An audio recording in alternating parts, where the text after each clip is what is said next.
You're listening to Beyond the Stage from the Carpenter Performing Arts Center at Cal State Long Beach.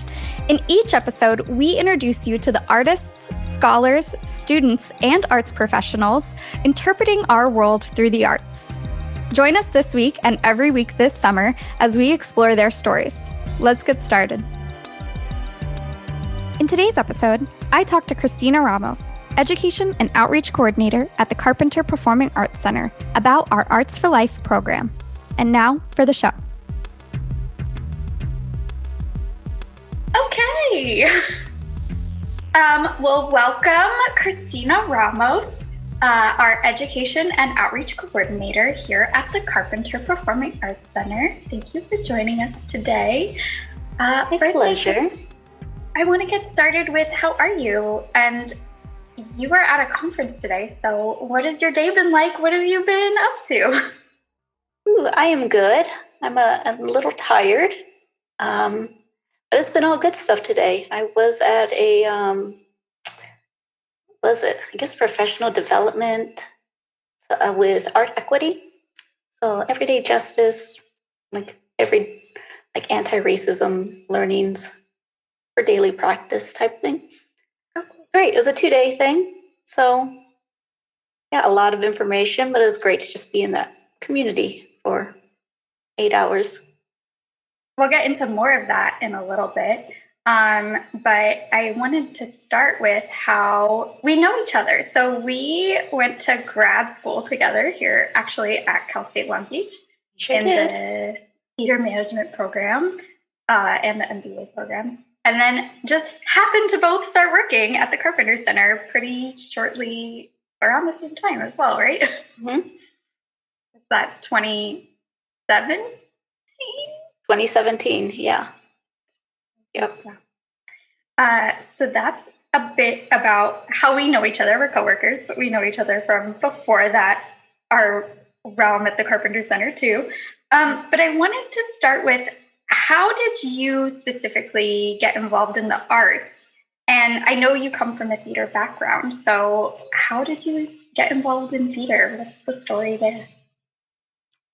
Well, with theater, I kind of just randomly signed up for a play at school, in high school, to be on the crew, and not to act. And I was randomly made the costume mistress, which is the high school equivalent of the head of costumes there.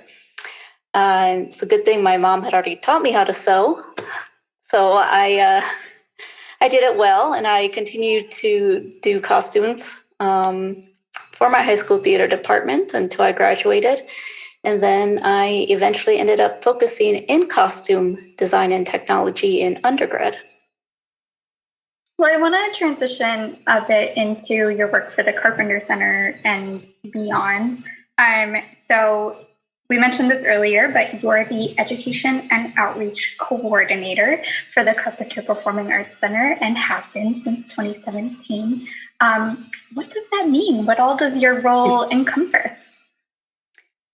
I basically manage our free programming. So I handle our elementary education program called Classroom Connections, our Campus Connections program, which offers free master classes, lectures, and workshops to CSULB students, and also our Community Connections program, which offers things like free public concerts, free readings, and discussions that are open to the Long Beach community. I also do the grant writing for the Carpenter Center because free programming is not actually free to produce or to offer. You need grant funds to support that. Yeah, absolutely. Nothing's actually free, sadly. No. And those grants come in huge help with making sure that we are able to continue to provide those programs. So during the last year, you also started a new Arts for Life program, what ended up becoming our Learning How to Be Anti-Racist series, which later turned into Learning How to Be Anti-Racist Special Topics. Can you talk a bit about how that program started and what it was? I kind of spun off from the Shakespeare meetings. So I don't know that it would have come about if not for that weekly space. That's true. During that initial week of uprisings following the murder of George Floyd last summer, just didn't feel like we could conduct business as usual and hold that weekly Shakespeare reading. So instead, we used that time and that Zoom meeting to just have a conversation with our patrons about racism and what we can do as individuals and organizations. But following that initial conversation, our patrons requested that this become a regular thing. Just when we created the weekly Learning How to Be Anti-Racist discussions. And for the first 16 weeks, we went over the basics, like what is racism, and then moved into identifying the characteristics of white supremacy culture, and then in October, we moved to a once-a-month discussion to focus more deeply on special topics, things like cultural appropriation, policing, colonization, intersectionality, just to name a few. Was there anything about that conversation that you think was successful or not, or made it different because we conducted it in an online space as opposed to in person? How did that shape the conversations as a whole, if at all? I think being online offered people a bit of anonymity. Yeah. They could be off camera, if they wanted to. They could log off and walk away if the conversation got too hard. They didn't have to participate in the conversation, or they could participate through the chat function instead of having to speak up. I think it would have been harder to convince people to have these very difficult conversations in person, to actually walk into a room and sit across from someone and be vulnerable. It's a lot harder to sell than log in, sit behind a screen in your living room. You're kind of offered that protection, that distance, really. I think it's a gentler, almost, way to get people into a conversation. It like eases them into it almost. Mm-hmm. Yeah. And we got this question from many different areas, but how did that discussion group over the year tie back into the Carpenter Center and its mission? How did it relate back to what we do, which is presenting performing arts events? I think anti-racism is relevant to any and every aspect of life, which includes the arts and college, and you name it. The Carpenter Center had the means to do it, so why not do it? If you're able, it's something worth talking about, and there's almost, I think, a responsibility to be able to provide that space if you can. Anti-racism work is for everyone and for every field, every industry. Yeah. Was there anything that came up over the year that was exciting or new for you? Or that took you by surprise? Well, towards the last several months, participants became more comfortable talking to me and to each other. And that was really exciting to me, to have some more dialogue back and forth instead of, me just talking for an hour at them. There were also several aha moments that I saw happen with different people, which was also thrilling. I couldn't even tell you who they were or what the moments were anymore, but I remember seeing it on their faces. And having someone be able to explain back to you something you taught them is really exciting.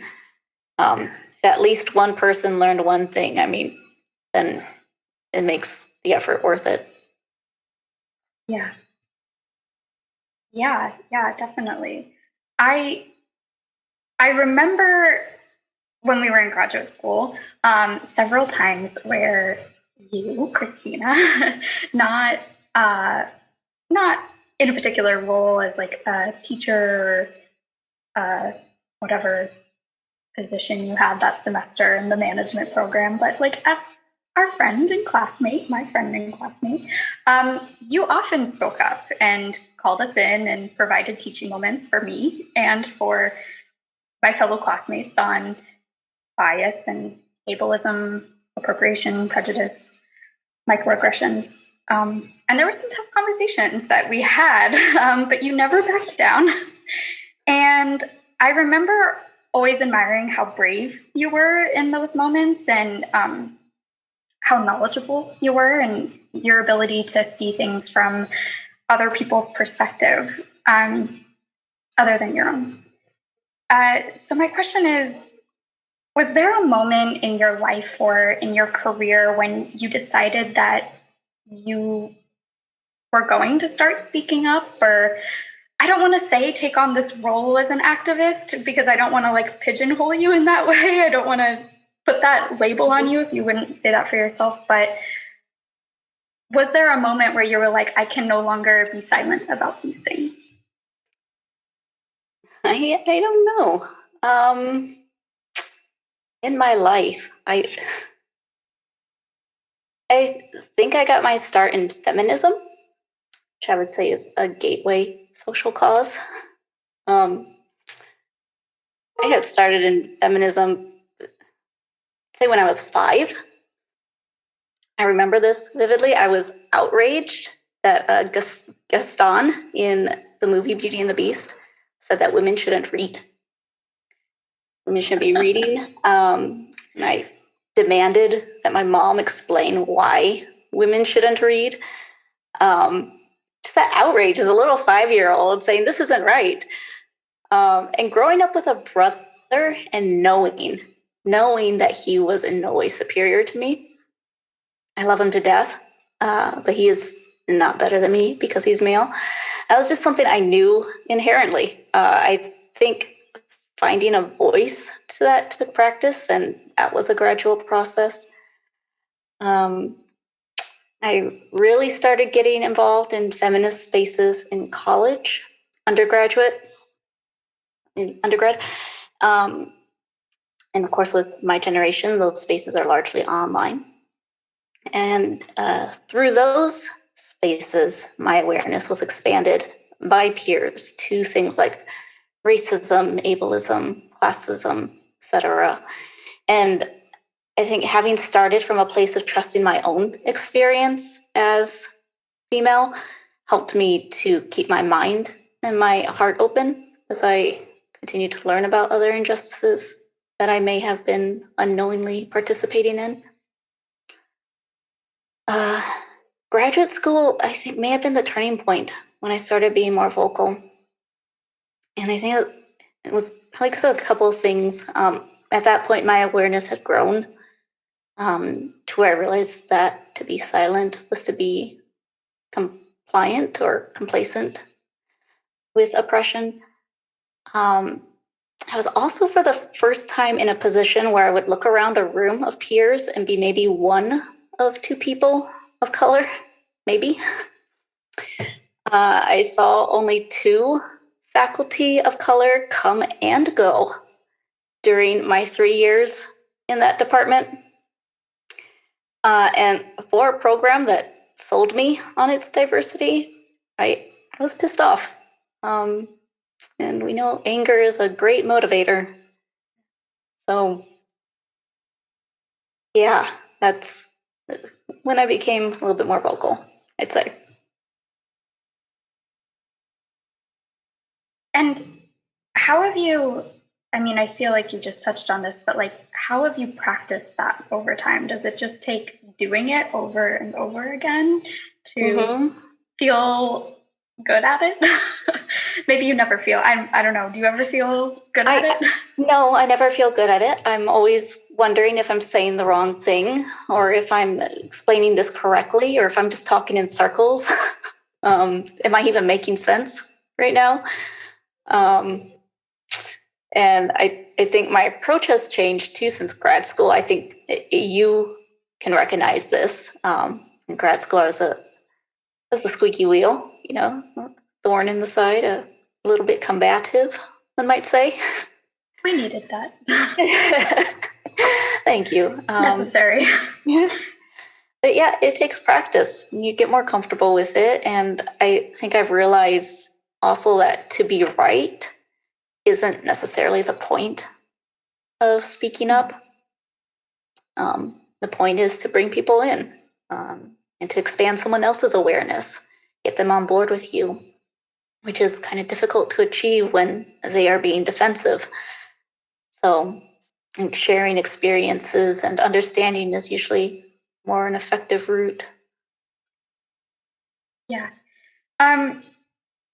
So you also are on the board of California Presenters, and which is a association of performing arts centers and organizations throughout California, but also just the western part of the United States. Mm-hmm. You joined the board last fall, I believe, right?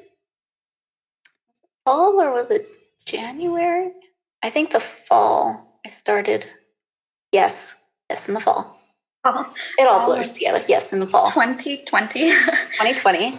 And around that same time, you also joined President Connolly at CSULB's Commission for Equity and Change. Mm-hmm. So you're working not only with the nonprofit institutions and Cal Presenters, but also in higher education.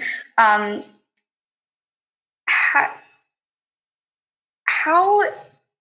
is that going, basically?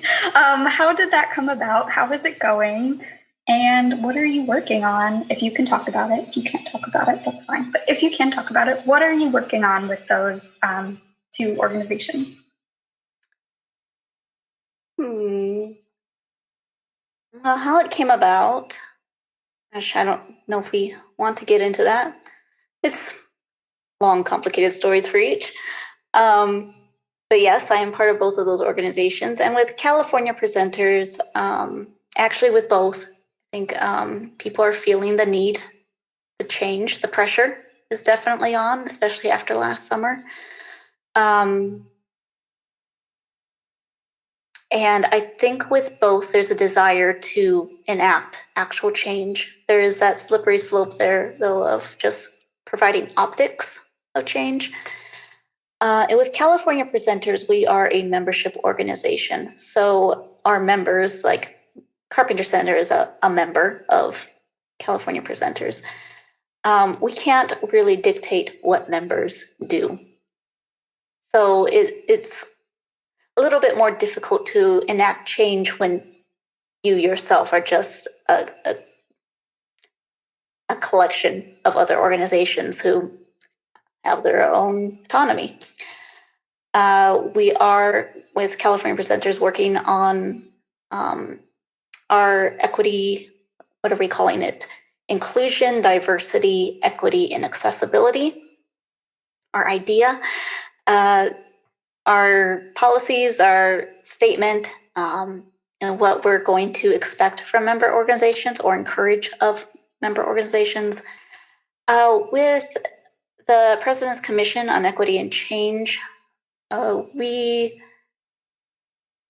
make recommendations to the president of different things that should happen on campus to provide more equity.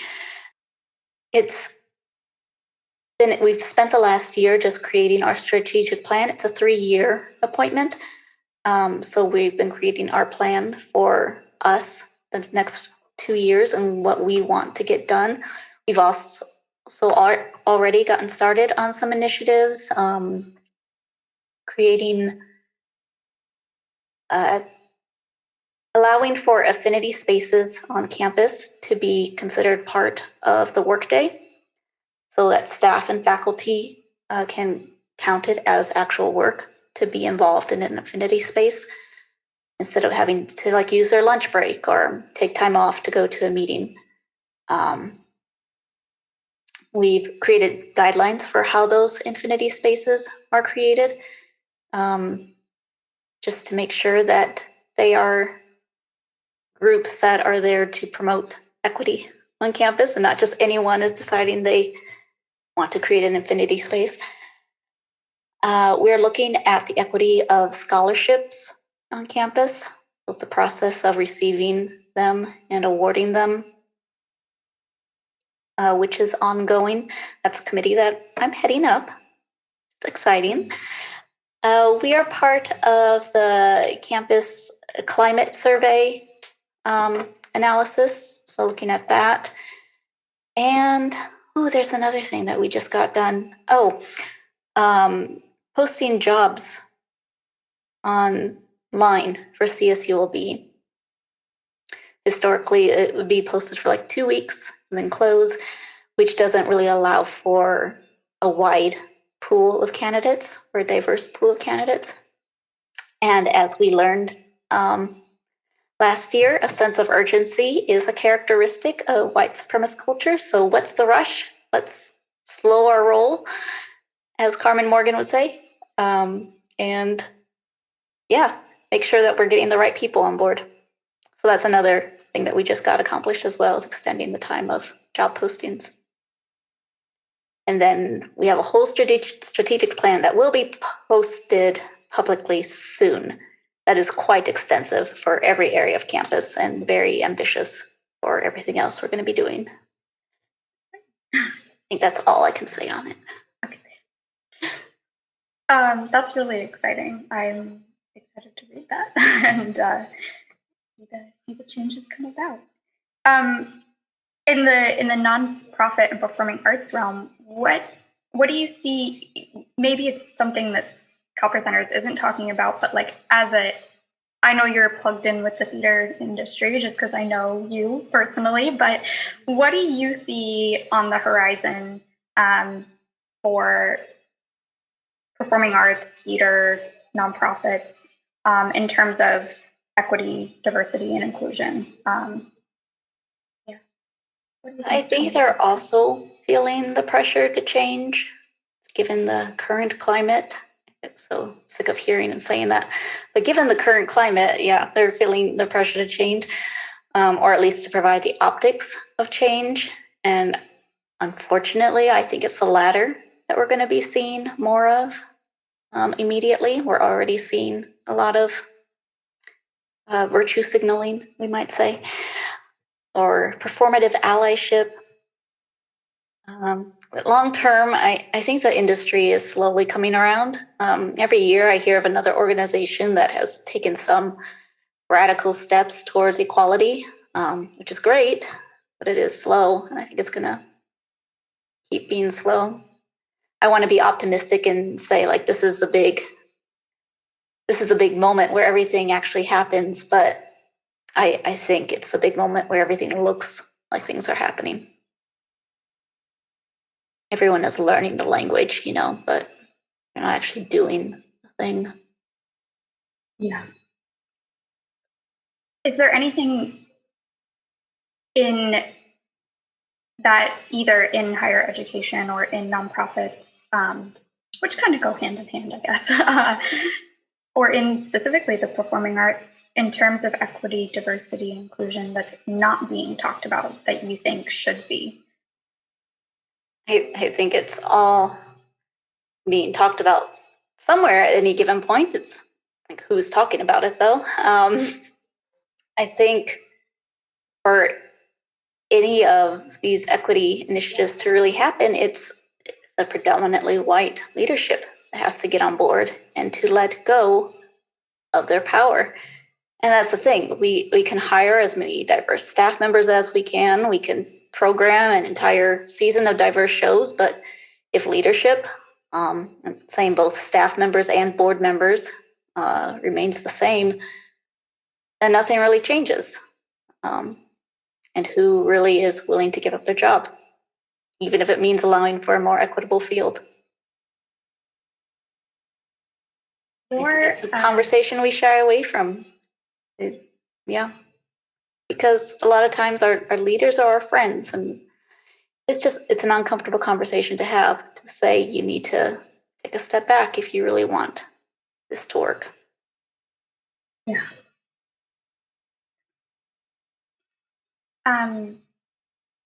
Your thesis was about that a little bit. My thesis. What was my thesis? Uh, 3-4 years ago. I was looking at the effectiveness of pipeline programs in diversifying the theater management field. That's right.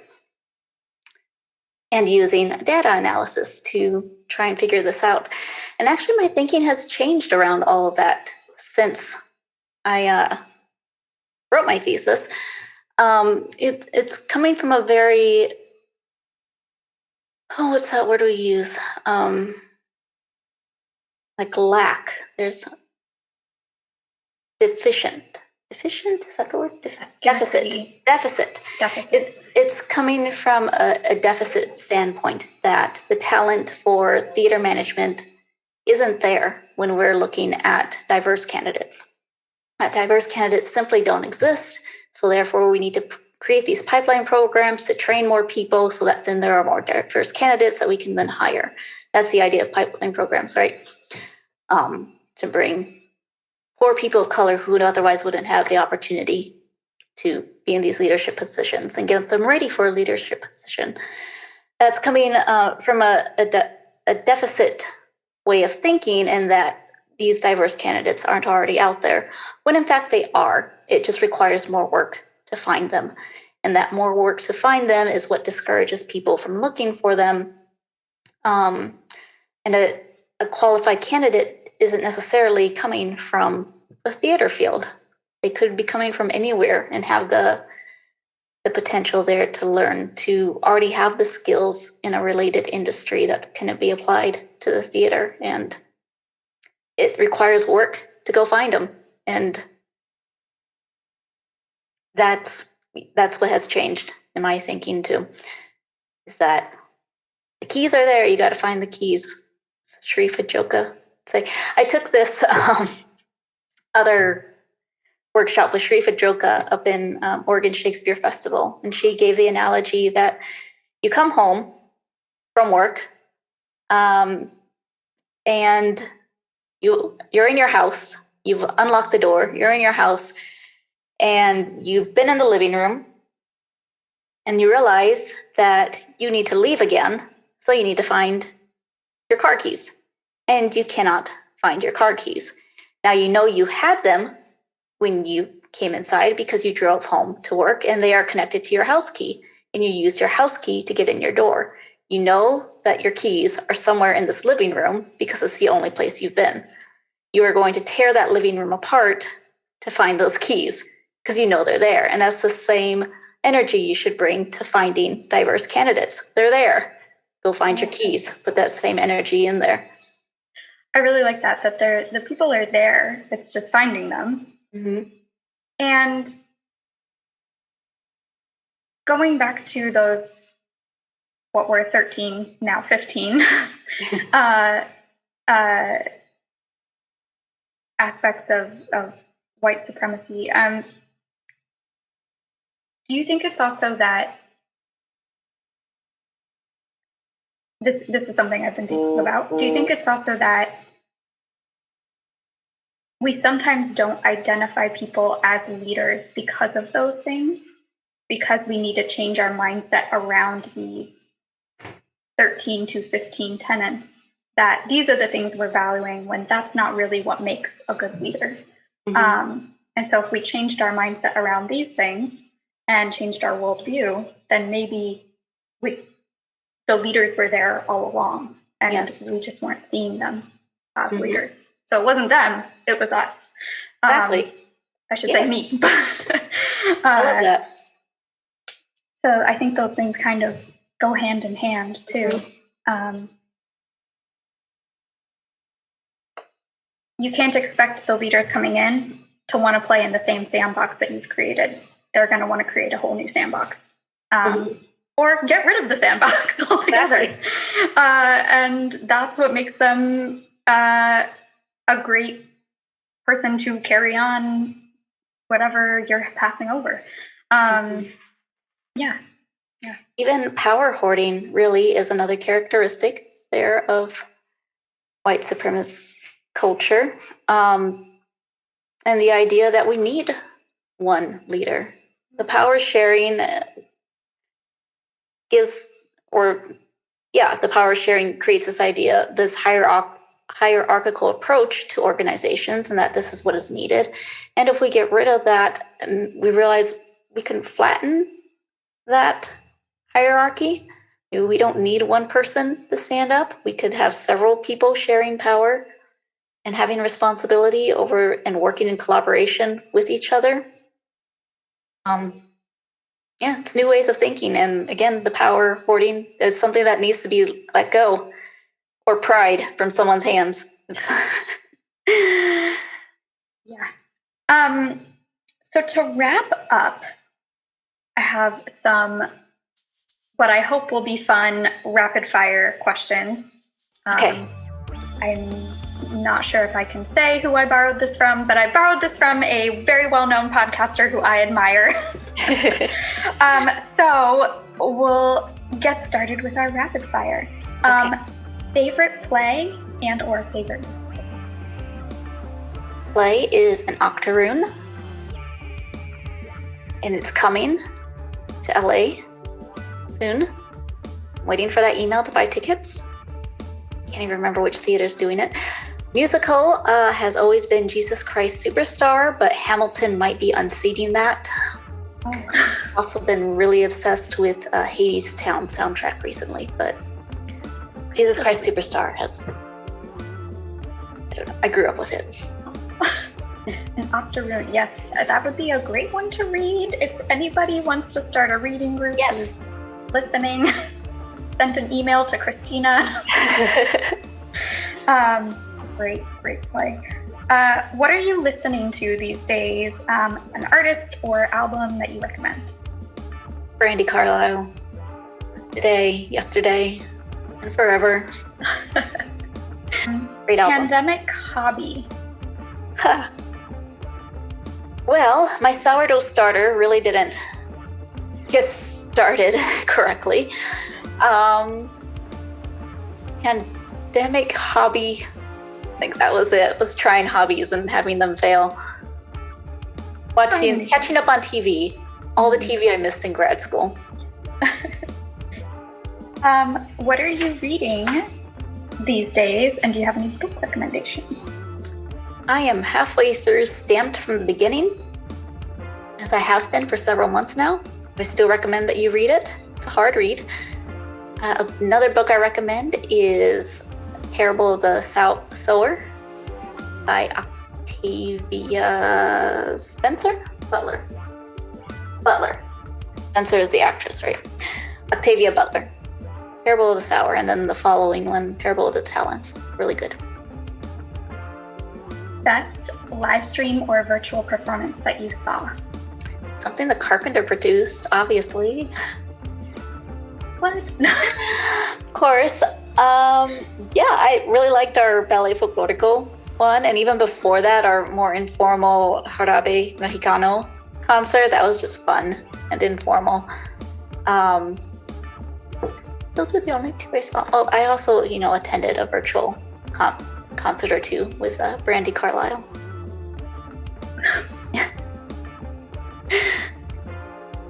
That Ballet Folklorico performance, I was like up in my living room dancing. They're so fun. Yes. I can't wait till they actually come in person. They are so fun. I watched at my parents' house, and my dad came and sat down in the living room too. Aww. What are you looking forward to as we return to in-person events, but also just life more open as we move from red tier to orange tier? Anything you're excited about or looking forward to?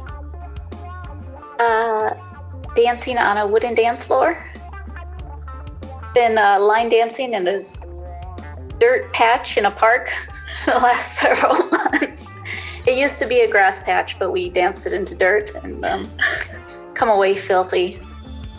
But yes, a real wooden dance floor. And I think getting together with other people who have been vaccinated. Game night. No? Yes. 2 weeks after our second shot. Yes. I'm also looking forward to that. I love it. Well, thank you, Christina, so much. Our interview went much longer than I expected it to. So I so appreciate you giving me your time and giving this podcast your time. And you're welcome. Any final, I don't know if you are like a professional social media person, but anywhere you want to send people or final thing you would like to share with everyone listening? No. I'm not a social media person. All of my stuff is private. But diversify your newsfeed. I would say that. Go follow some BIPOC influencers and some news media that isn't white or mainstream. I recommend The Root. Wear Your Voice magazine. Yes. All right. We'll link those in the show notes as well. Well, thank you so much, Christina. I so appreciate it. Have a lovely weekend. It's Friday, so enjoy your weekend. And you as well. For everyone listening, thank you for joining us. Beyond the Stage is produced by the Carpenter Performing Arts Center at Cal State Long Beach. Views expressed by guests of the show or the host are their own and do not necessarily represent the views of the university. A special thanks to today's guests and to the entire staff of the Carpenter Performing Arts Center, including our Executive Director, Megan Klein-Crockett.